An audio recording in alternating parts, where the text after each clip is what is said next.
is it the rappers that are all on drugs and all like overdosing, which is very tragic. But which mentors do the youth have today that they can look forward to that says, you know what, it's not cool to do drugs. It's not cool to just party. It's cool to work and to sacrifice and to put your goals as number one and actually like, you know what I mean? Like grind towards something, have goals and chase them. But that's done on purpose. Yeah. The mentors, the idols, the icons that they purport to the youth via the Matrix are degenerate. Because they want a degenerate class of semi-miserable, sad people. Yeah. You're never going to be truly happy in your mind if you go against the teachings of God. I don't care how much money you make. If you're a bad person, you're not going to feel happy. I don't care how much money you make. If you snake people or lie to people or do bad to people, you're never going to feel happy true deep in your heart. True in your heart, we're intrinsically designed to do right and do good. And that's something that God gave us. And when you have that, you understand that that's more important than anything else. So these people who are up here promoting degeneracy, saying, you know, take Percocets and bang girls and drink vodka and you're going to be, you know, going to be great. I drink. I'm not saying I don't drink, but that's not my message, right? Yeah.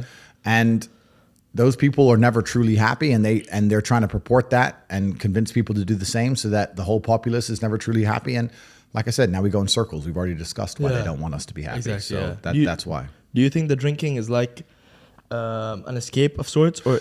I love alcohol, right? I drink, right? So I'm a drinker, but it's not my message. I don't sit here on a podcast and say, everyone drink. But rappers' message is degeneracy. Drink, crime, rub this guy. Completely. And kill that guy. Completely. And I'm saying that if you live that way, you're never going to be truly happy in your heart. If you want to feel happy inside of yourself, and you want to feel content, and you want to feel stable inside of yourself, you need to live true to God. And I'm not saying you can't drink a little bit of alcohol or not party or not have a little bit of fun, but you have to be a good person. You have to balance life. You have to balance life. You have to be a good person overall. I know I'm a good person. And when the Matrix is trying to convince the world that I'm not, that just proves even further that I'm a good person. The world we now live in today, when the mass media machine is trying to tell you somebody is evil, you can know pretty well that person's probably good, and vice versa. Like there's a reason they are trying so hard to convince people to ignore their own ears. People listen to my message and go, that's a positive message. And the media machine's going, no, it's not positive. He's bad. They're trying to brainwash you. Yeah. No, honestly, you're right. I'd like to ask you, like right now, in this moment, are you happy? Is this like the happiest moment you've been in your life? Or can you think back to a time where you were like, this is the happiest moment of my life? I don't believe in the societal paradigms in which they have tried to construct this idea of happiness. I don't believe or subscribe to the way that happy and sad is currently understood by the masses of the population. I think if you are anything less than absolutely distraught, you are happy. You're a version of happy. It's like saying gray is a version of black, right? No matter how light the gray is, you can still call it a version of black. And unless you've gone through an event, which hopefully doesn't happen too often, like the passing of a family member or something that's truly destructive and detrimental to your mindset, besides these events, which hopefully only happen a few times in your life, you should be happy. If you're not crying or paralyzed in silence due to the absolute magnitude of a detrimental circumstance or the absolute magnitude of a negative event, then you are a version of happy. So I am always happy is the short answer. I don't believe in not being happy. I don't believe in not saying to myself I'm happy. I'm always a version of happy. And this idea of chasing happiness and always being concerned and preoccupied with how happy you are is actually the biggest mistake that a lot of people make, I think, in the world today. Especially men who wake up and go, oh, I don't really feel happy, so I need to get happier. And that's how they end up down a hedonistic path of drugs or alcohol or gambling, chasing pleasure. I don't care how I feel. Yeah. I don't care if I feel happy or sad. It doesn't really affect what I do each day. I do the exact same things. I act the exact same way. I don't care. Yeah. I don't put weight to the significance of the emotion. So I always consider myself a happy person, but if I woke up and I was slightly less happy one day than another, it wouldn't affect anything I do and I wouldn't put any relevance to it. I'm human and that's life. And so, am I any happier now that I have hundreds of millions of dollars than before I was broke? Yeah. Not really, but I was never unhappy. I'm the same state that I was then that I am now. I have work to do and I will do it. It's as simple as that. Yeah, very well put. Yeah. No, but you're right. Definitely. I've heard like the chase for happiness, and the more you try to seek happiness, the more you enforce in yourself that you're not happy. Well, also, there's no light without dark, and there's no joy without pain. You can't have a rainbow without a little rain. Exactly. And no matter how hard you chase pleasure and happiness, there's going to be dips and troughs in between. There's going to be come downs and downtrends. And you're going to have the juxtaposition between that time you were laughing your head off and acting giddish like a child and the time that you feel depressed as such.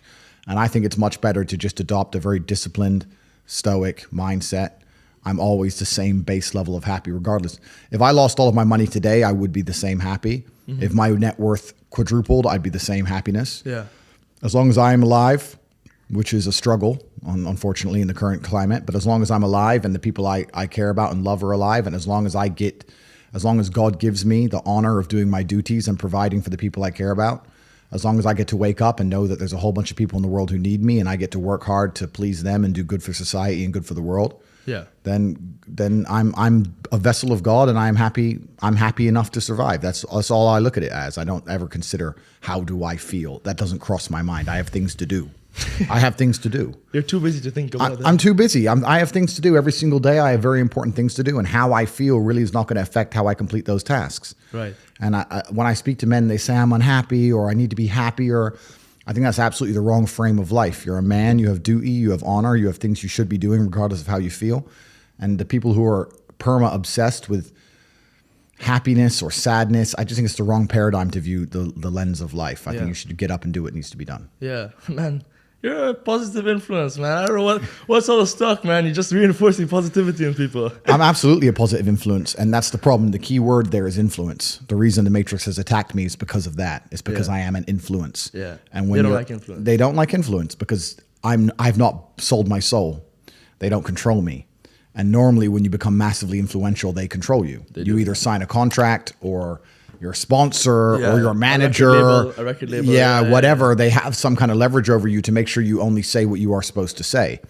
I'm an individual which they do not control. I have mass influence over the population of Earth. Yeah. And when you have somebody like me who is principled, who has morals, who believes in God, who will not sell their soul, will not promote degeneracy, who also has mass influence, they see me as a threat because they say, there are certain agendas which he will not promote because of his morality. Right. And we need immoral people who have sold their souls absolutely and completely. So they'll enforce the slave programming amongst the population. So they see me as a threat because of my mass influence. And me being positive in and of itself is also a threat to the establishment because they don't want people to be happy. They want you to be semi-depressed and sad and miserable because when you're sad, you're self-obsessed. And you're distracted. You're distracted and you're self-obsessed. When you're sad, you're sitting at home, me, me, me, me. It makes you very selfish. You don't care about your community when you're sad. You don't care about your country when you're sad. You don't care about the injustices of the world when you're sad. You don't care about trying to actually go and make the world a better place because you're too busy thinking about yourself. So they want you miserable, semi-depressed, sad, unhappy, so that you can sit at home and accept them doing whatever they want to the planet and other people without ever talking or standing up or doing the right thing. If you're happy and motivated, you're going to be far more likely to fight against injustices. So the fact that I have mass influence and I can just make people feel better is a threat to them. They don't want me to make people feel better. They talk about men's mental health and pretend to care, but when I come along and genuinely help and stop people from committing suicide, they delete me. They don't want that. They want everybody semi-depressed. They want you miserable. They want you distracted so that you're too busy crying your eyes out in a room somewhere or sitting in deep thought worrying about this girl who left you so they can just continue to run the world. Yeah, because if you're thinking about yourself, you're not thinking about the new rules that are going out or the new stuff that's going on. But you're not thinking about the work of the devil, which is what's happening right now. We're currently in a fight of good versus evil. It's genuinely that serious. This is whether it's the Bible or the Quran or any superhero movie, this is the battle of good versus evil. And anybody who's who doesn't see that every armed conflict on the planet, the conflict for our minds, the way the Matrix is attempting to control us, this is genuinely a battle of God versus Satan. And if you think that you can just sit idly by while these two titans go to war and you're not going to end up caught up in the crossfire, then you're absolutely and utterly ignorant at best, a coward at worst, and I think it's most likely cowardice. We're in the middle of the greatest battle that humankind has ever faced, and unless people stand up and actually try and fight hard for good and for God, then we're going to end up in absolute tyrannical slavery.